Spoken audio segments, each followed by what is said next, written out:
سلام و به برنامه ما خوش آمدید. اخبار امروز جمعه 15 ایول را از استودیوی رادیو آزادی از پراگ تقدیم میکنیم. در برنامه امروز رئیس جمهوری فرانسه حمله مرگبار در روز جشن ملی کشور را عمل تروریستی نامید.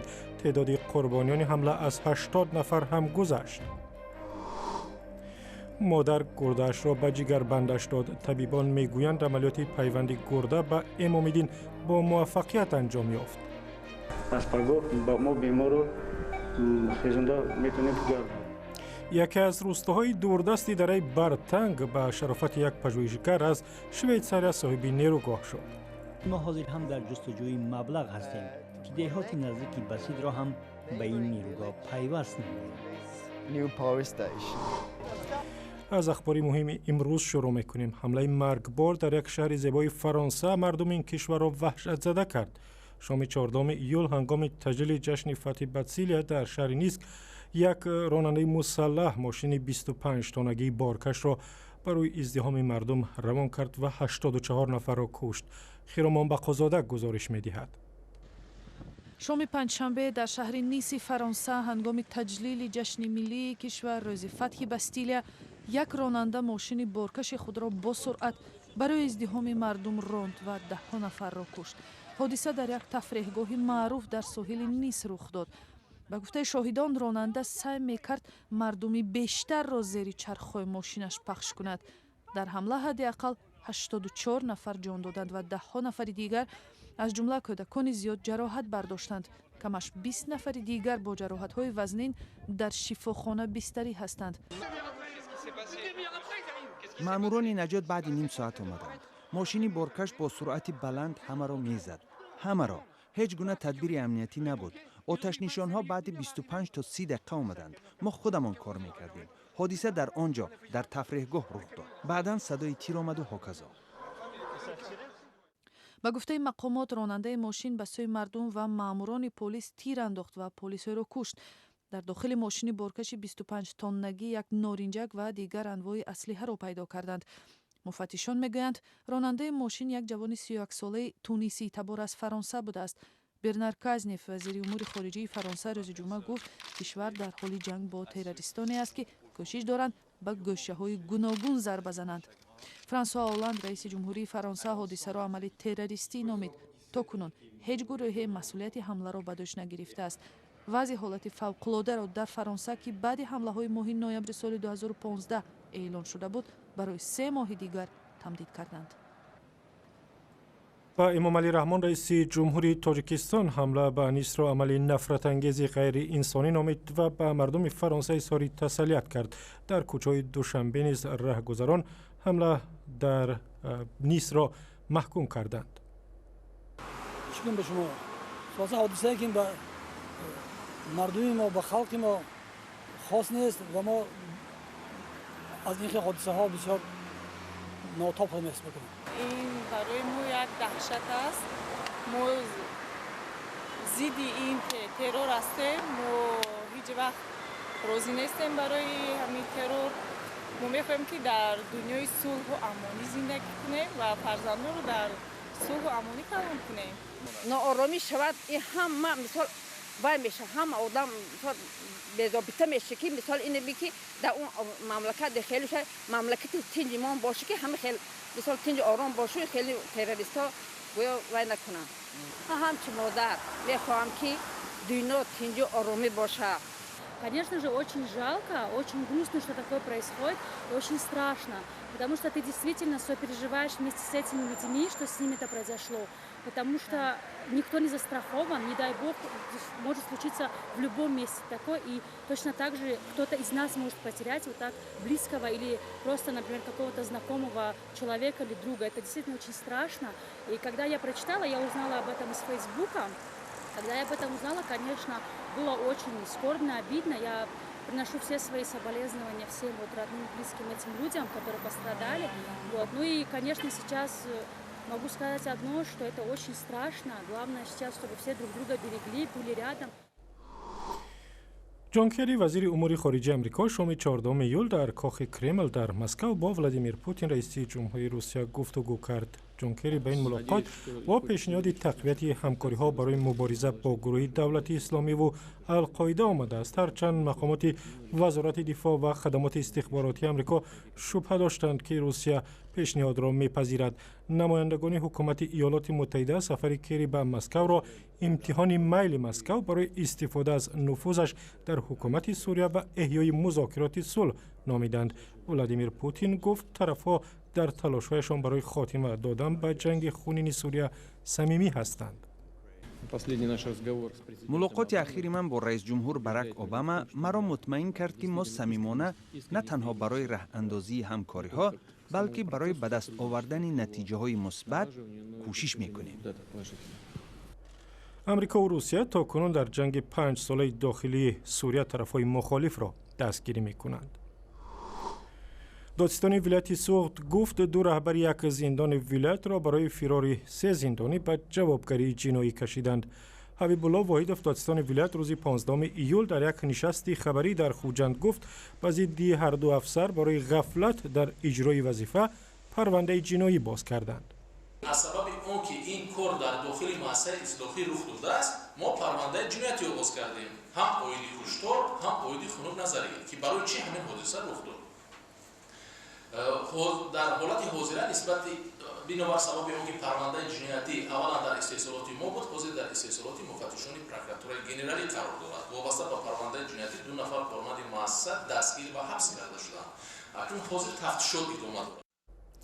دادستان نام این افسران را آشکار نکرد، ولی بنا به گزارشات دلاور عربوف سردار زندان رقم 3 در خوجند یکی از بازداشت شده هاست. شب 17 و 18 ایون 3 زندانی خطرناک هنگام فرار یک پاسبان را کشتند. پاسبان‌ها یکی از زندانیان را در داخل زندان کشتند، یکی را دستگیر کردند، سومی را یک روز بعد از فرارش کشتند. مقامات تاجیکستان میگویند ممکن است طرح تأسیس تلویزیون مشترک 3 کشور فارسی زبان عملی نشود. رهبران کمیته تلویزیون و رادیو روز 15 ایول در نشستی خبری در دوشنبه گفتند جمهوری اسلامی ایران ظاهرا نمیخواهد برنامه‌های این تلویزیون در قلمروش نشر شود. جانب ایران اگر رسمیات گمرکی و رسمیات تکنیکی که باید با همون تکنیک و تجهیزاتی که پیشنهاد کرده است اجرا کند و جانب افغانستان که با کادر و دیگر مسائل فنی که باید سرمایه‌گذار باشد، دو جانب اگر که همون شرط شرایط را اجرا کنند و تلویزیون 3 جانبه عملی می‌کند.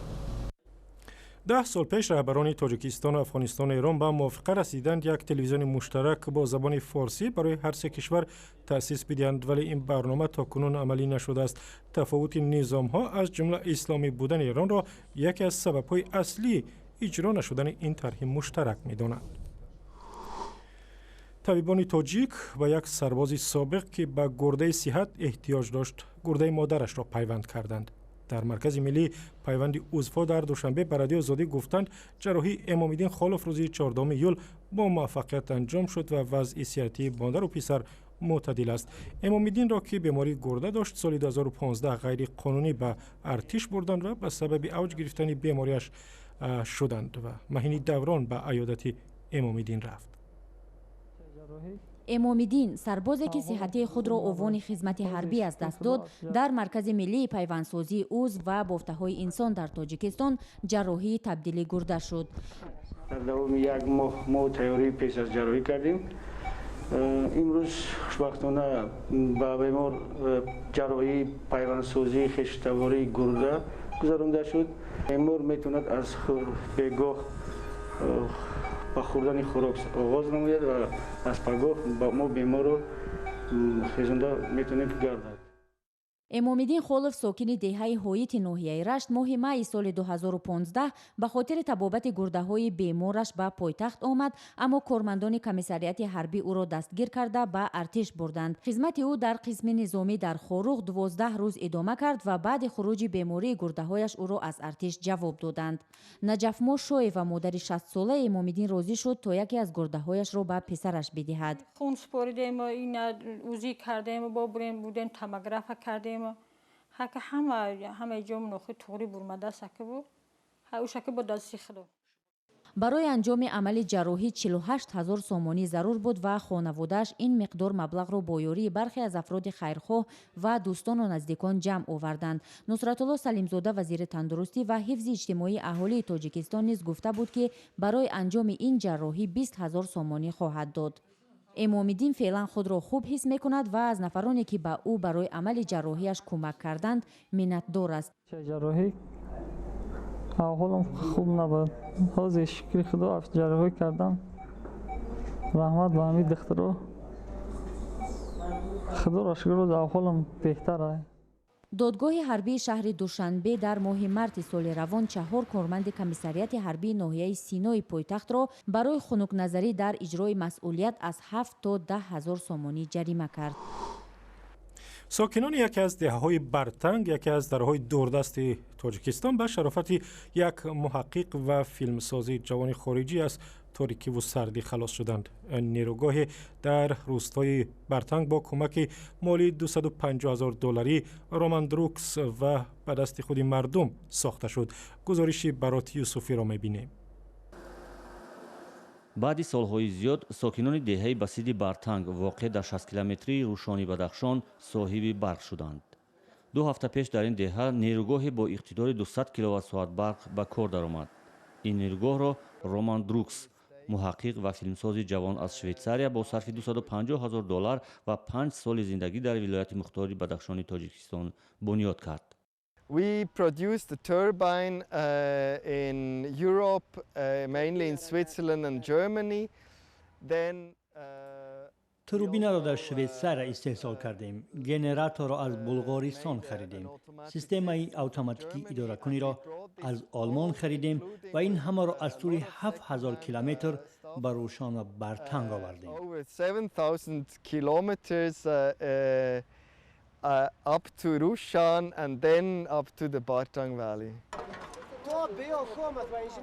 روماندروکس با تشکیل یک معرکه جمع‌آوری پول در میان مردم یا کراودفاندینگ توجه سازمان‌های جهانی و مردم عادی در این کشور را به مشکل برق در برتنگ جلب کرده برای ساختمان نیروگاه در بدخشان تاجیکستان پول جمع آورد.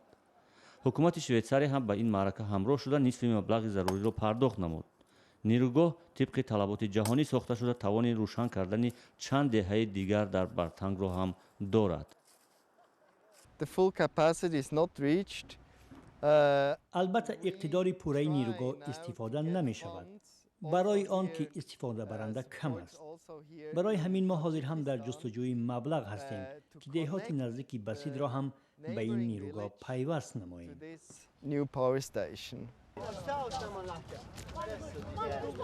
برای عملی کردن این فکر خود رمان سازمان پومرلینگ را تأسیس داد که از 5 نفر عبارت بود.